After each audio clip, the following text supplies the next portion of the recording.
Hello friends, welcome to my channel. आज हम बात करने वाले हैं नाथ बायोजेंस के बारे में। और ये मेरा सेकंड वीडियो है इस पे, क्योंकि इस पे कुछ लेटेस्ट अपडेट है वो मैं आपको देना चाहूँगा।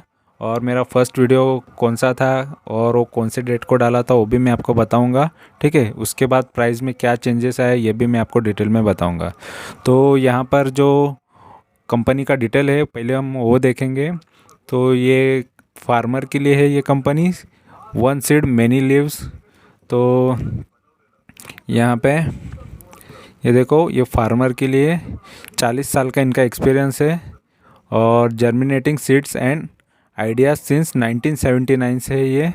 ठीक है, commitment towards agriculture. Nath Biogene limited is one of the oldest formidable seeds firm in India. तो बहुत पुरानी कंपनी है, 40 साल से है। और कंपनी किसानों के लिए तो बहुत अच्छे प्रोडक्ट बना के देती है। ठीक है, तो Nath Biogene is the undoubtedly pioneer in the seed development and has been germinating seeds of growth and innovation, keeping farmer welfare as the top priority। ठीक है, तो किसानों को टॉप प्रायोरिटी में रख के ये अच्छे खासे सीड्स बनाते हैं, जिससे उसकी उपज अनाज बहुत अच्छा आता है। ठीक है, फार्मिंग बहुत अच्छे से हो जाती है। ठीक है, तो ये इनका मेन बिजनेस है सीड का। तो इसीलिए यहाँ पर भी बताया है कि नाथ सीड्स करके बता रहे हैं। और यहाँ पे हर बीज खरा शक्ति भरा, इस तरीके का इसका ये आ रहा है। और वो कौन से सीड्स है क्या है यहाँ पे, oil seeds, fibre, fruits, vegetables, forage, field crop, plant nutrition, ये सारे इनके प्रोडक्ट है। आप चाहिए तो पूरा डिटेल अंदर जाके देख सकते हो। ठीक है, तो फिलहाल ये आपको जस्ट आइडिया देने के लिए कि कंपनी का बिजनेस क्या है ये मैं आपको बता रहा हूँ। ठीक है, और यहाँ पर देखो थोड़ा सा और डिटेल देख लेते हैं। The successful DNA of Nath का क्या है। तो Nath Biogene has strong and deep roots in research and innovation to develop and provide high quality high seeds to the farmer. We believe in symbiotic growth of all our stakeholder and the committed to product stewardship and farmer welfare। इनका research and ये seeds, ये सारी चीज़ें stewardship. ठीक है, और ये research जहाँ पर ये सीड्स पे रिसर्च करते हैं और ये सीड्स है। ठीक है, ये फार्मर्स जो इनके प्रोडक्ट यूज़ करके फार्मिंग करते हैं सीड्स यूज़ करके। ठीक है, तो जो भी यहाँ पे डिटेल है वेबसाइट पे थोड़ा बहुत मैंने आपको समझा दिया है कि इसका काम क्या है, बिजनेस क्या है। अभी हम इसका शेयर देखेंगे। तो यहाँ हम सबसे पहले मनी कंट्रोल पे इसका शेयर देखेंगे। तो इसका जो आज का प्राइस यानी 4 फरवरी का प्राइस है, ये फ्राइडे का प्राइस है। ठीक है, 4 फरवरी को जो प्राइस है वो मैं बता रहा हूँ। और ये 251 का प्राइस है।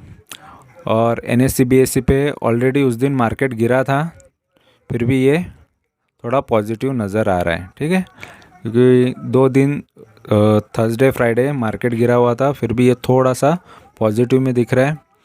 और 251 का प्राइस है और ऑलरेडी ये 52 वीक लो के आसपास है। 232 का इसका 52 वीक लो है और हाई इसका 473.95 का है।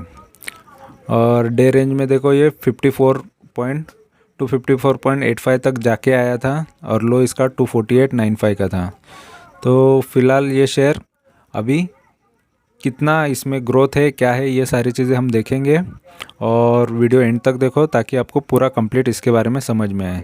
ठीक है, तो यहाँ पर स्ट्रेंथ इसमें 8 बता रहा है, वीकनेसेस 5 है, अपॉर्चुनिटी 1 है, थ्रेट 2 है। स्ट्रेंथ में क्या बता रहा है इसमें देखो, 8 स्ट्रेंथ है। तो 8 स्ट्रेंथ के अंदर सबसे पहला जो स्ट्रेंथ है इसमें effective using its capital to generating profit. तो ROC इम्प्रूविंग है और रिटर्न ऑन कैपिटल एम्प्लॉयड अच्छा है। ठीक है, और प्रॉफिट अच्छा जनरेट कर रही है। वीकनेसेस 5 बताया कि mutual fund decrease their share holding last quarter में म्यूचुअल फंड ने इसमें से शेयर होल्डिंग डिक्रीज़ किया है, मतलब शेयर्स बेचे हैं। तो ये एक नेगेटिव पॉइंट है, लेकिन 8 के सामने 5 नेगेटिव है। और एक अपॉर्चुनिटी है, इसका पी सस्ता है, ये है पी इसका, तो पी सस्ता होना अच्छा है, ठीक है। तो पी इसका 10 से भी कम है ऐसा ये बता रहा है, तो अच्छा है। और जितना ये सस्ता होता है इसका मतलब अपॉर्चुनिटी बहुत है, आगे ग्रोथ होने के ज़्यादा चांसेस होते हैं। और यहाँ पे 2 थ्रेट है, companies where promoter have increase their pledge stock, तो ये भी हम डिटेल में आगे देखेंगे। तो प्लेज रखा है इन्होंने, स्टॉक शेयर्स प्लेज है, तो ये हम आगे देखेंगे और डिटेल में, तो आपको मैं वो भी दिखा दूंगा, ठीक है। और यहाँ पर ओवरव्यू देखते हैं, तो ओवरव्यू में देखो मार्केट कैपिटल इसका 477 करोड़ का है। डिविडेंड देती है कंपनी लगभग 0.80% का देती है, मतलब 1% से थोड़ा सा कम देती है। और यहाँ पे डिलीवरी उठाई जा रही है शेयर में, अच्छा खासा डिलीवरी उठा रहे हैं, देखो 20 दिन का एवरेज निकाला है, तो 55% तक लोग इसकी डिलीवरी उठा रहे हैं। तो ये एक अच्छी चीज़ होती है, अच्छी बात होती है, डिलीवरी बेस पे उठाना मतलब शेयर में मूवमेंट आने के चांसेस है। फेस वैल्यू 10 का है, पीबी रेशियो 0.78 है, ठीक है। और पीबी रेशियो इतना है, तो हम इसका असेट वगैरह देखेंगे तो उस हिसाब से हम ये देखेंगे, बट ये ख़राब नहीं है, अच्छा ही है पीबी। और पी तो हमने देख लिया, सेक्टर पी से भी सस्ता है, ठीक है। सेक्टर इसका ओवरऑल सेक्टर का देखा जाएगा, जिस सेक्टर में ये कंपनी है वो सेक्टर के मुकाबले इसका पी अच्छा है, अर्निंग पर शेयर भी अच्छा है, ठीक है। और इसका एडवांस चार्ट देख लेते हैं, तो एडवांस चार्ट में देखो कंपनी का ये डाउन साइड यहाँ पे नज़र आया है, लेकिन यहाँ से अप साइड भी दिखा है एक साल में। तो एक साल में देखो और 281 से ये कंपनी का प्राइस स्टार्ट होता है एक साल पहले से, और यहाँ पे एक हाई मारता है ये 473.95 का। तो यहाँ से देखो नीचे आया, फिर अप गया, फिर नीचे आया, फिर अप गया, तो ये शेयर में होता है, लेकिन इसने अपसाइड तो दिखा दिया, ठीक है। बट वहाँ से फिर एक बार डाउन आया, तो डाउन आया, थोड़ा ऊपर गया, फिर डाउन आया, थोड़ा सा ऊपर गया, तो इसी तरीके से डाउन भी आया, लेकिन डाउन बहुत ज़्यादा आया है, ठीक है। तो ये इसने 2 रुपये का बीच में 18 अगस्त को इसने डिविडेंड दिया है, पर शेयर के पीछे 2 रुपया, ठीक है। जितने ज़्यादा शेयर उतना डिविडेंड आपको इजीली मिल जाता है। तो यहाँ पे गिरा कब से है, ये जून से, जून का जब ये लास्ट इसने हाई बनाया उसके बाद ये गिरते आया है, ठीक है। और यहाँ पे 5 साल का देख लो, 5 साल के अंदर ये कंपनी ने लगभग 146 का लो था, तो वहाँ से देखो अपसाइड ही नज़र आया है 5 साल के अंदर, ज़बरदस्त इसने अपसाइड दिया, फिर वहाँ से फिर गिरा है। लेकिन देखो बीच बीच में गिरा भी है, ऐसा मत सोचो कि शेयर हमेशा एक ही स्पीड में भागते जाते। यहाँ पे गिरा, करेक्ट हुआ, फिर गया, फिर थोड़ा यहाँ करेक्ट हुआ, रेड कैंडल भी है, लेकिन ज़्यादा से ज़्यादा ग्रीन कैंडल से, मतलब ये ग्रीनरी ज़्यादा है इसमें, और ग्रोथ ज़्यादा दिया 5 साल के अंदर इसने, ठीक है। यहाँ पे 146 दिखा था और यहाँ पे दिखा हमको 565, तो लगभग ये 4-5 गुना तो ये शेयर करके दिया था इसने, ठीक है। और 2017 से 2018 में एक साल के अंदर ही 4-5 गुना शेयर हो गया था। फिर उसके बाद करेक्ट हुआ, 5 गुना होने के बाद थोड़ा बहुत तो लोग बेचेंगे, थोड़ा प्रॉफिट तो बुक करेंगे, तो प्रॉफिट अच्छा खासा बुक किया, लेकिन देखो उसके बाद भी लोगों ने ख़रीदा, इतना गिरने के बाद, ख़रीदने के बाद फिर ये ऊपर गया, फिर वहाँ से फिर से गिरा, फिर थोड़ा फिर से प्रॉफिट हुआ, फिर गिरा। तो इसी तरीके का होते होते फिर यहाँ पे एक ही रेंज थोड़ा दिखा, फिर उसके बाद देखो ये डाउन साइड पकड़ा इसने। और ये मार्च में 2020, मोस्ट ऑफ लोगों को ये पता होना चाहिए, ये चीज़ कोविड के वजह से हुई है। तो कोविड में सभी शेयर्स गिरे थे, तो तभी इसका भाव आया था 128 के भाव पे जिसने भी लिया रहेगा, 127 का भी लो दिख रहा है, 127 के भाव पे जिसने लिया रहेगा, फिर उसको ज़बरदस्त बाद में प्रॉफिट हुआ, 416 का हुआ, मतलब 4 गुना 3-4 गुना तो हो गया वो शेयर। फिर बाद में देखो फिर डाउन आया 320, फिर यहाँ पे एक बार फिर से अप दिया था इसने 465.95, फिर यहाँ पे 473.95, फिर वहाँ से डाउन आया। तो अभी भी डाउन है, तो ये रेंज में है, यहाँ से अभी भागना, क्योंकि ये लो और लंबा है, क्योंकि ये कोविड की वजह से आया था। यहाँ से शायद ऊपर जाने के चांसेस यहाँ नज़र आ रहे, क्योंकि देखो हमेशा यहाँ से थोड़ा बहुत ऊपर ही गया है, ऑलरेडी ये लो पर आ चुका है, तो यहाँ से ऊपर जाने के चांसेस नज़र आते हैं। अगर चार्ट किसी को समझ में आता है तो उससे तो यही नज़र आता है कि यहाँ से अभी ऊपर जाने के चांसेस है, नहीं तो ये इतना ये लो है, बाकी दूसरे लो है ही नहीं इसके। ठीक है, इतना लो आने से पहले ये ऊपर जाएगा। तो ये है 127 का लो। ठीक है, तो 127 दूर है, 127 का लो मार दिया, मतलब ये बहुत डाउन आ गया समझ लेना। बट फिर भी मैं आपको बाद में बताऊंगा कि इसमें मेरा क्या क्या स्ट्रैटेजी चल रहा है, तो एंड तक देखो। ठीक है, और यहाँ पे मैक्स मैक्स की बात करें तो यहाँ पर कंपनी का प्राइस देखो कहाँ से स्टार्ट हो रहा है, 23 रुपये से स्टार्ट हो रहा है, और कंपनी का प्राइस फिर बढ़ता है 585। तो 23 रुपये से 585 मतलब ज़बरदस्त इसने रिटर्न दिया है 2014 से ये कंपनी ने ज़बरदस्त 585 हो गया 23 रुपये का शेयर। ठीक है, 2014 से 2018 में मतलब 4 साल के अंदर देखो कितना ज़बरदस्त रिटर्न मिला है। यही शेयर मार्केट का कमाल होता है, इसीलिए आपको ये चीज़ नहीं पता कि कौन से शेयर्स में इन्वेस्ट करना चाहिए और कब इन्वेस्ट करना चाहिए। ठीक है, तो उसके बाद फिर उसमें प्रॉफिट बुकिंग तो आएगा। कोई भी सोचेगा कि यार मैंने बहुत साल से होल्डिंग है तो बेचना चालू कर देते, फिर ये हालत हो जाता है। ठीक है, और या फिर सेल्स में थोड़ा सा कम ज़्यादा होने के बाद, तो ये सारी चीज़ें देखनी पड़ती है, तो ही इसमें इन्वेस्ट करना पड़ता है।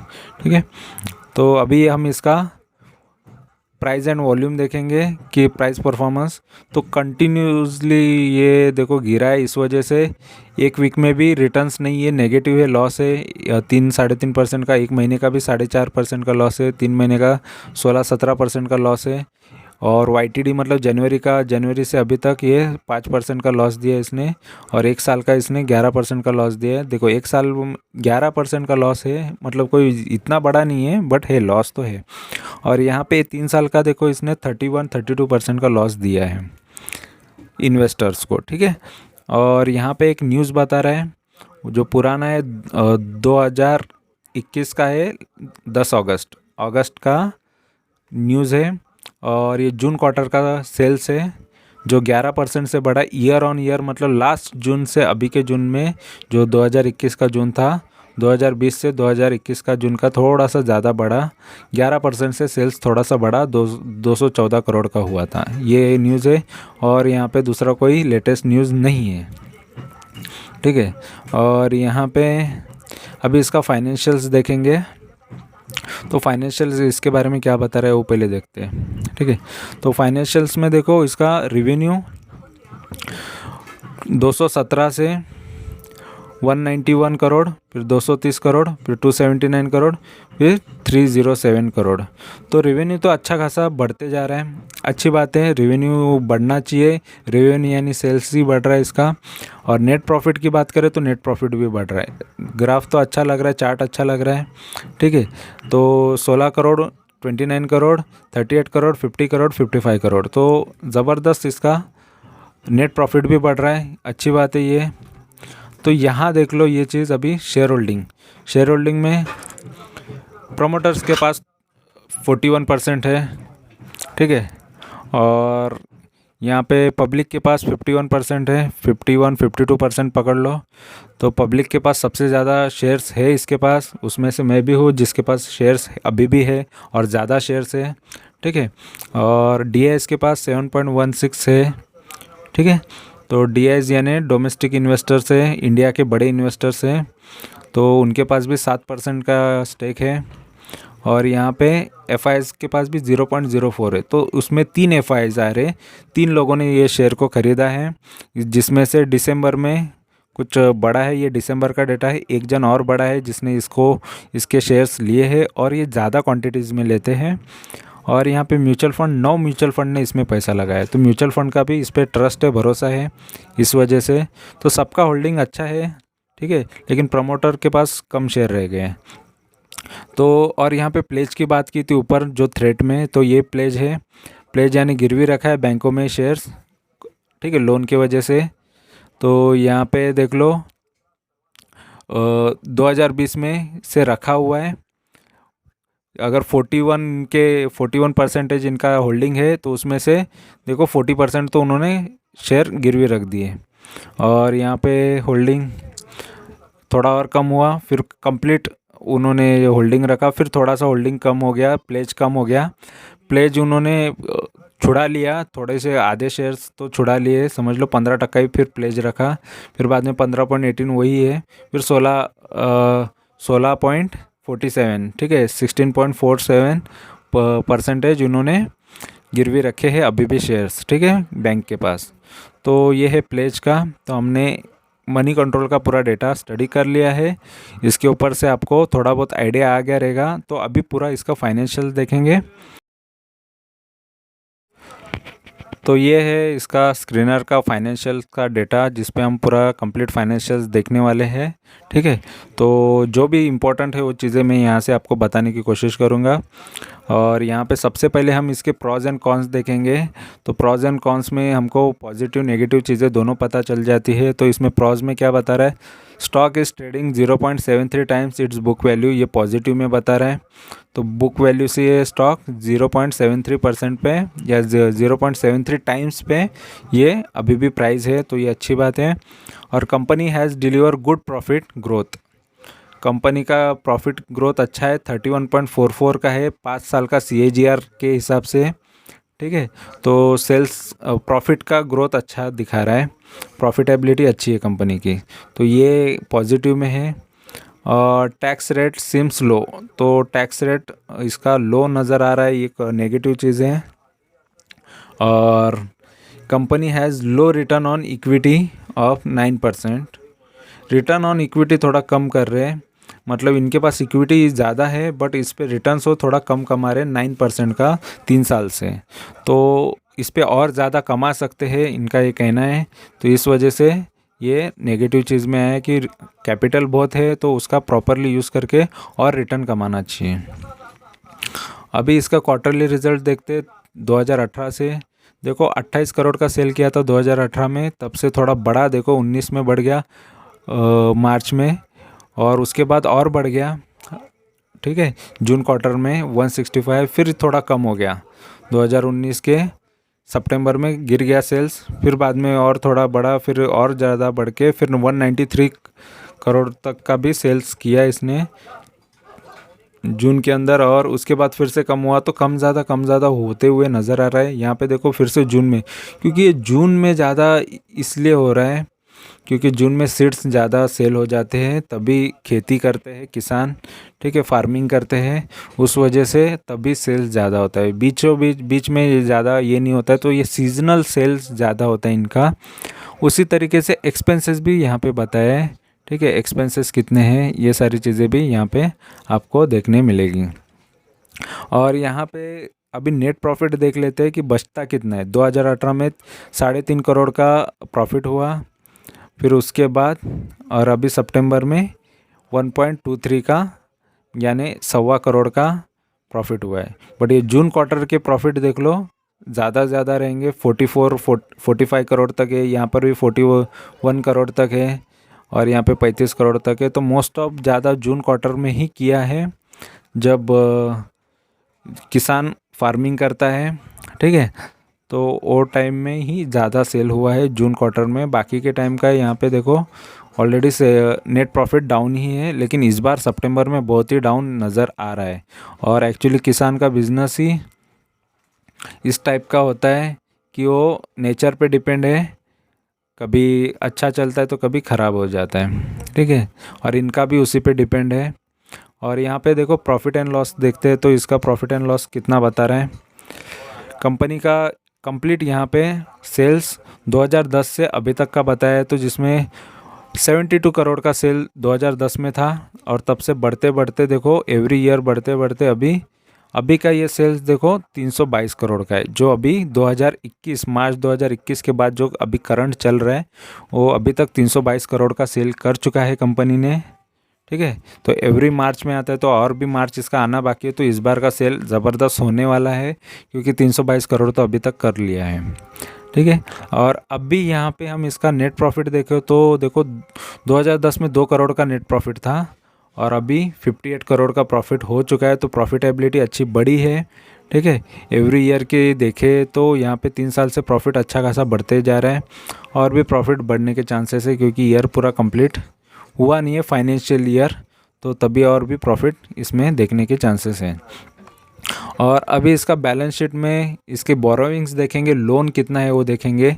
सबसे इम्पोर्टेंट है कि कंपनी पे लोन, क्योंकि लोन की वजह से मोस्ट ऑफ कंपनीज डूब जाती हैं, तो मैं उसको बहुत इंपॉर्टेंट समझ लेता हूँ। ठीक है, 2010 में 21 करोड़ का लोन था, फिर 14 करोड़, फिर 11 करोड़, फिर 19 करोड़, 23 करोड़, 22 करोड़, यहाँ पे सबसे ज़्यादा था 59 करोड़ 2016 में। फिर उसके बाद और बढ़ा 74, देखो फिर कम किया 33 करोड़, फिर 58 करोड़ का 2019 में, 70 करोड़, 97, अभी 96 करोड़ का लोन है कंपनी पे। ठीक है, तो कंपनी पे लोन और उस हिसाब से सेल्स भी ठीक है, लेकिन और उस हिसाब से इसका इंटरेस्ट कितना जाता है ये भी मैं आपको दिखा देता हूँ। यहाँ पे ये इंटरेस्ट है, तो ब्याज 10 करोड़ का यहाँ पे ब्याज जा रहा है। ठीक है, 100 करोड़ पे समझ लो कि लगभग 100 करोड़ पे 10 करोड़ तो उनका ब्याज में जा रहा है हर साल। ठीक है, तो कंपनी भर सकती है, इतना कोई बड़ी बात नहीं, क्योंकि सेल उस हिसाब से कर रहा है। तो ये सब जाने के बाद ही प्रॉफिट कम हो जाता है। ठीक है, 10 करोड़ गया, फिर बाकी अदर खर्चा गया, फिर नेट प्रॉफिट जो बचता है वो यहाँ पे बताया है। तो फिलहाल जितना लोन कम हो उतना अच्छा होता है। ठीक है, कंपनी पे, क्योंकि डेप में होने से कंपनी को आगे जाके प्रॉब्लम होता है। बट फिलहाल अभी सब मैनेजेबल नज़र आ रहा है, तो कोई बात नहीं है। तो बाकी इसके फाइनेंशियल्स तो अच्छे नज़र आ रहे हैं। ठीक है, अभी हम इसका फाइनल ओवरव्यू देखते हैं। तो यहाँ हम टिकर टेप पे इसका फाइनल ओवरव्यू देखेंगे कि टिकर टेप इसके बारे में क्या बता रहा है। तो ये भी मैं देख लेता हूँ, क्योंकि ऑलवेज़ यहाँ पे एक आइडिया आ जाती है कि आपको ये शेयर के साथ क्या करना चाहिए, बाय करना चाहिए, सेल करना चाहिए, या इसको इग्नोर करना चाहिए। तो फिलहाल यहाँ पे देख लो कि 5 में से तो 3 पॉइंट पॉजिटिव है, और 2 कौन से नेगेटिव ये भी देखेंगे, और पॉजिटिव क्या है ये भी देखते हैं। तो इंट्रिंसिक वैल्यू, ये इसको मैं ज़्यादा इंपॉर्टेंट देता हूँ, क्योंकि अगर इंट्रिंसिक वैल्यू अच्छा है तो इसमें मतलब हमको अभी भी जो भाव पे मिल रहा है शेयर, वो सस्ते भाव पे मिल रहा है, क्योंकि फ्यूचर में जाके इसका भाव और महंगा नहीं है, अभी भी सस्ता है, मतलब ये बढ़ने के चांसेस ज़्यादा नज़र आते हैं। ठीक है, तो इंट्रिंसिक वैल्यू बहुत अट्रैक्टिव है। इसका मतलब ये होता है कि मार्केट भाव से ये बहुत सस्ते भाव में मिल रहा है। ठीक है, जो इसका भाव होना चाहिए उससे भी ये सस्ते भाव पे आज अवेलेबल है, तो ले लो, क्योंकि आगे जाके इसमें ग्रोथ आ जाएगा, ऐसा ये टिकर टेप कह रहा है। Return on equity versus FD rate, तो ये चीज़ नेगेटिव है, रेड है। इसका मतलब क्या है कि एफडी से भी ख़राब रिटर्न इसने दिए हैं, और ये भी मैं आपको दिखा दूंगा और भी कि क्यों। तो यहाँ पे प्राइस चार्ट में आपको रिटर्न्स बता दूंगा। ठीक है, डिविडेंड रिटर्न भी ख़राब है, डिविडेंड इतना अट्रैक्टिव नहीं है। डिविडेंड देता है तो 1-2 रुपये ही का ही है, बट दे रहा है, बट इतना अट्रैक्टिव नहीं है बता रहा है। ठीक है, तो ज़्यादा डिविडेंड एक्सपेक्ट नहीं करो, लेकिन डिविडेंड देती है कंपनी, कोई इतना भी ख़राब नहीं है कि कम से कम 0.80% रिटर्न देती है। ठीक है, डिविडेंड देती है, और यहाँ पे एंट्री पॉइंट गुड है, मतलब अभी भी बाय कर सकते हैं, ये कहना है इनका, तो अच्छी बात है। नो रेड फ्लैग, मतलब कंपनी के डूबने के चांसेस नहीं है, तो ये एक अच्छी बात है। ठीक है, और यहाँ पे इसका अभी प्राइस चार्ट में देख लेते हैं इसका परफॉर्मेंस। तो देखो, एक वीक में 4-4.5% गिरा हुआ है, और 1 मंथ में भी 3.25 तक या 3.79% गिरा है ये। एक साल में ये लगभग 8-8.5% गिरा हुआ है, और 5 साल में ये 51.84% बढ़ा है। रिटर्न 5 साल वाले को दिया है। और फिलहाल बता दूं, देखो 127 पे जो बाई करता और 5 पे बेचता तो वो 4-5 गुना प्रॉफिट कर लेता, बट क्या होता है कि हर कोई वो प्रॉफिट नहीं लेता। यहाँ का शेयर यहाँ पे है, इसका मतलब ये 51% है, लेकिन यहाँ का शेयर अगर यहाँ बेचता है कोई तो अच्छा खासा प्रॉफिट ले लेता है, क्योंकि वहाँ से गिरते आया है, अभी यहाँ पे है। तो यहाँ पे जिसने जिसने प्रॉफिट लिया वो आज फ़ायदे में होगा, क्योंकि उसने 4-5 गुना तो कर ही लिया शेयर को। फिर यहाँ से देखो गिरता है, फिर वहाँ ये आते रहता है शेयर्स में, लेकिन शेयर में हमेशा हर साल में अच्छा खासा मूवमेंट देता है, क्योंकि अगर साल का भी देखेंगे तो साल में भी यहाँ से यहाँ तक गया था, तब लोगों के अच्छा खासा पैसा बना लिया था। यहाँ पे डबल तो हो गया था 227 से, या 237 से 473, मतलब डबल तो पैसा इसने करके दिया था एक साल के अंदर भी, लेकिन जिसने नहीं किया वो आज लॉस में है। ठीक है, तो यही चीज़ होता है कि हर शेयर, इसीलिए मैं बोलता हूँ कि स्विंग ट्रेडिंग करो, उसमें हर एक चीज़ पॉसिबल है। आपको लगता है कि ये लॉन्ग टर्म वाले का ये इस तरीके का रिटर्न है, इसीलिए मैं स्विंग करता हूँ, क्योंकि सही टाइम पे लो, फिर ऐसे टाइम पे निकल जाओ, फिर अच्छा खासा प्रॉफिट लेके फिर शांति से बैठो, ठीक है। और दूसरा कोई शेयर देखो, और लॉन्ग टर्म ही करना है तो सही प्राइस पकड़ के चलो कि वहाँ पर प्राइस फिर से रिटर्न ना आए, ठीक है। अभी इसका मैक्स का रिटर्न यहाँ पे देखेंगे तो देखो मैक्स में सबसे अच्छे रिटर्न दिए है। देखो 20 रुपये का शेयर अगर 585 हो जाता है मतलब बहुत ज़बरदस्त रिटर्न होता है, बट वहाँ तक उसने बेचना चाहिए। सोचो 20 रुपये का 100 भी होता है तो 5 गुना हो जाता है, ठीक है। और 5 गुना हो जाता है, वैसे ही ये और ज़्यादा बढ़ेगा तो और ज़्यादा रिटर्न देगा, ठीक है। तो ऑलरेडी ये बहुत ज़बरदस्त बढ़ चुका है, और 25 गुना तो हो गया समझो, क्योंकि यहाँ पे 500 हो गया, मतलब 5 गुना मतलब 100 होता है, तो यहाँ पे 25 गुना पकड़ लो, 25 गुना शेयर हो गया है। तो 20 से 25 गुना मतलब बहुत ज़बरदस्त होता है, या 1 लाख का 25 लाख हो जाता है, ये पकड़ के चलो, क्योंकि इसी तरीके का कमाल होता है शेयर मार्केट में, और इसी तरीके से ज़बरदस्त रिटर्न आपको मिल सकते हैं, बट आपका प्राइस सही होना चाहिए। इसीलिए मैं बोलता हूँ कि कोई भी शेयर्स का प्राइस गिरता है तो डरना नहीं चाहिए, वो प्राइस आपके लिए बहुत इंपॉर्टेंट होता है, क्योंकि आगे जाके शेयर बहुत अच्छे रिटर्न दे सकता है। एसआईपी करने वाले को कोई ज़बरदस्त रिटर्न नहीं है, 25% का लॉस है उनको, तो एसआईपी करने का कोई इसमें मतलब नहीं होता, क्योंकि ये वोलेटाइल होने की वजह से, ठीक है। तो ख़राब है इसमें रिटर्न। और यहाँ पे इसका मार्केट कैपिटल तो हमने देख लिया 477 करोड़ का है। हाई रिस्क है, हाई रिस्क इसलिए बता रहा है क्योंकि ये निफ्टी से भी ज़्यादा वोलेटाइल है। निफ्टी जितना ऊपर नीचे होता है उससे ज़्यादा ये शेयर भी ऊपर नीचे हो जाता है, ठीक है। तो जो भी यहाँ पे डेटा है मैंने आपको बता दिया है, और यहाँ पर भी सारा डेटा होता है, लेकिन यहाँ का जो भी डेटा इम्पोर्टेंट है वो मैंने आपको बता दिया, क्योंकि ऑलरेडी हमने बहुत जगह से डेटा देख लिया है, ठीक है। तो और अभी मैं इसका फाइनल कॉल देने वाला हूँ कि इस पर क्या करना चाहिए। तो दोस्तों ये है मेरा वो वीडियो जो मैंने पहले इस पर बनाया था, ठीक है, नाथ बायोजेंस पे। तो इसमें यहाँ पे आपको डिटेल दिखता होगा कि ये नाथ बायोजेंस का स्टॉक, और इसको 24 नवंबर को डाला था, अभी तक ये 305 लोगों तक ये पहुंच गए हैं, ठीक है। और फिलहाल ये शेयर का मैंने वहाँ पर भी पहले कंप्लीट डिटेल दे दिया था, और वो टाइम पे इसका क्या प्राइस था क्या नहीं वो सारी चीज़ें देख लेंगे। यहाँ पर मैंने प्रोडक्ट कौन से क्या है सारी चीज़ें कंप्लीट डिटेल्स दी थी, ठीक है। तो प्रोडक्ट के नाम के साथ, और उनके देखो ये प्रोडक्ट के नाम है कौन से ये सारी चीज़ें यहाँ पे मैंने आपको वो वीडियो में कंप्लीट दिए हैं, वो चाहिए तो आप जाके देख सकते हो, ठीक है। और यहाँ पे फिर मेरा अभी इस पर क्या रिव्यू है क्या कहना है ये भी मैं आपको बता देता हूँ। तो ये वो वीडियो है और ये वो प्राइस है, ठीक है, जब मैंने ये शेयर बताया था। तो ये वो प्राइस है, और यहाँ पे आप देख सकते हो 269 का प्राइस है, मतलब, और अभी 251 52 के आसपास है शेयर। तो मतलब 269 से 252 हो गया, मतलब ये देखा जाए गिना जाएगा तो ये 5-6% गिरा है, ठीक है। और ये नवंबर को मैंने बताया था, नवंबर से भी अप डाउन बहुत आया रहेगा, लेकिन फ़िलहाल फिर भी अभी ये 5-6 गुना अभी भी नीचे मिल रहा है। तो ऐसे टाइम पे क्या करने का रहता है कि ऐसे टाइम पे भी बाइंग करना या रहता है, क्योंकि ऑलरेडी मैं खुद बाई करते जाता हूँ। अभी भी मैं इतने स्टॉक, क्योंकि मेरे आप वीडियो देखेंगे तो ज़्यादा से ज़्यादा शेयर्स मैं बहुत बाई करते रहता हूँ, इसी वजह से अच्छा खासा प्रॉफिट कर लेता हूँ, क्योंकि मुझे सही टाइम पे जितना चाहिए उतना शेयर्स को लेना रहता है, और जब बढ़ता है फिर आराम से प्रॉफिट को एंजॉय करना रहता है, क्योंकि तभी अपने को बहुत प्रॉफिट मिलता है, क्योंकि गारंटेड प्रॉफिट होता है, और सही टाइम पे सही इन्वेस्टमेंट करते रहना पड़ता है, ठीक है। क्योंकि शेयर्स गिरा मतलब आपके लिए अपॉर्चुनिटी आ जाती है। तो मेरा इस पे यही है कि मैं अभी भी बाई कर रहा हूँ, तो आपकी मर्ज़ी है, आपको बाई करना है तो आप बाई करके चल सकते हैं।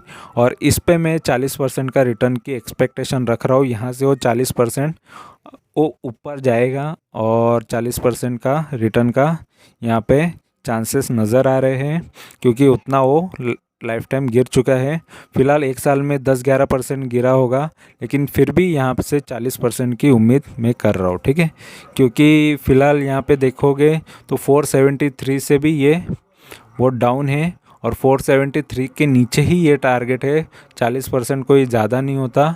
तो ठीक है, तो 40% के रिटर्न्स के लिए मैं आज भी इसमें बहुत इन्वेस्ट, और मेरा अच्छा खासा इसमें इन्वेस्टमेंट हो चुका है, और मैं आज भी जितना चाहूँ उतने क्वांटिटीज़ खरीदते जाता हूँ, क्योंकि मुझे इससे और भी उम्मीद है और भी गिरेगा, क्योंकि कोई कोई का किसी किसी का कहना रहता है कि ये शेयर और नीचे जाएगा नीचे जाएगा, लेकिन फिर भी मेरा यही कहना रहता है कि कोई भी शेयर नीचे जाए तो कंपनी अच्छी है तो उसमें इन्वेस्ट करो, आज नहीं तो कल वो ज़बरदस्त रिटर्न देगी, क्योंकि आपके प्रॉफिट ये हमेशा क्वांटिटी पे होता है कि आपके पास कितनी क्वांटिटीज़ है वो शेयर की।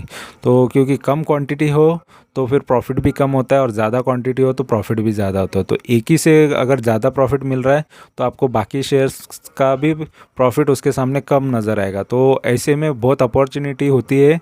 तो ऐसे शेयर्स में अभी भी मैं आज भी इसमें इन्वेस्ट करता हूँ, एवरी डे इन्वेस्ट करता हूँ, कुछ ना कुछ और शेयर्स लेता हूँ, या एवरी 2 दिन या 3 दिन बाद मुझे अभी और प्राइस गिरता हुआ नज़र आता है तो और भी ले लेता हूँ, फिर प्राइस बढ़ता है तो थोड़ा शांति से बैठ जाता हूँ। ठीक है, तो फिलहाल मेरा इस पर यही कहना है कि अगर आपको चाहिए तो ये शेयर में इन्वेस्ट करो, या फिर आप परफॉर्मेंस देख लो कि ये शेयर भागता है या नहीं भागता है। ठीक है, आपकी मर्ज़ी है, बट मेरा पास्ट एक्सपीरियंस बहुत अच्छा है, क्योंकि ऑलरेडी मैंने बहुत सारे शेयर्स में जितना डूबने वाले शेयर्स में 90% शेयर जो गिरे थे वो शेयर्स में भी मैंने आज तक प्रॉफिट लिया है, और मेरा पोर्टफोलियो को नेगेटिव से पॉजिटिव बनाने में मेरा अच्छा खासा एक्सपीरियंस है, क्योंकि मैं पहले लॉन्ग टर्म करता था, अभी शॉर्ट टर्म या स्विंग ट्रेडिंग करता हूँ, और लॉन्ग टर्म के लिए भी कुछ शेयर्स है जिसमें ज़्यादा से ज़्यादा रिटर्न भी लेता हूँ। तो बड़े बड़े रिटर्न्स भी मैंने लिए हैं और मैक्सिमम रिटर्न्स भी लिए हैं, और ज़्यादा से ज़्यादा इन्वेस्ट करके अच्छा खासा पोर्टफोलियो मैं बनाता हूँ। ठीक है, ऑलरेडी 4 पोर्टफोलियो हैंडल करता हूँ, तो उसमें बहुत अच्छे अच्छे शेयर्स है, और हर एक कंपनी के शेयर के बारे में मैंने बताया है स्टॉक टॉक में। तो आप चाहिए तो देख सकते हो, पुराने मेरे वीडियोस देख सकते हो, लेकिन उसके लिए पहले आपको चैनल को सब्सक्राइब करना पड़ेगा, क्योंकि सब्सक्राइब करने से आपका नॉलेज बढ़ने वाला है, नॉलेज घटने वाला नहीं है। और यहाँ पे रियलिटी और फैक्ट बताए जाते हैं कि कोई भी शेयर को बढ़ा चढ़ा के नहीं बताना है, मुझे जस्ट जो रियलिटी वही बताना है, कि कोई मल्टी बैगर हो जाएगा या बेघर हो जाएगा, ये चीज़ें मेरे को नहीं बतानी है। सिंपल ये है कि कौन सा स्टॉक कितना बढ़ सकता है और कितना नीचे गिरेगा तो कितना गिर सकता है। तो मैक्सिमम मुझे इसमें बढ़ने के चांसेस नज़र आ रहे, गिरेगा तभी भी मैं इसमें ख़रीदना ही चाहूँगा। 5% और भी गिरता है या और 10% भी गिरेगा तभी भी मैं इसमें बाइंग करने के लिए रेडी हूँ। लेकिन जब गिरता है तो इसका मतलब ये समझ लेना कि वो 40% रिटर्न देने वाला था, अभी 50 देगा। तो ये दिमाग में रखना, क्योंकि मेरा टारगेट कोई कम नहीं करने वाला हो, क्योंकि उसमें उतना टारगेट मैं लेके रहूँगा। ठीक है, तो फिलहाल ये इसके बारे में मेरा यही रिव्यू है कि आप इसमें लेना है तो ले सकते हो, और उससे पहले चैनल को सब्सक्राइब करो, इन्फॉर्मेशन अच्छी लगी है तो, और दोस्तों के साथ शेयर करो, लाइक करो, कमेंट करो। Thank you very much for watching my video. Thank you, bye bye.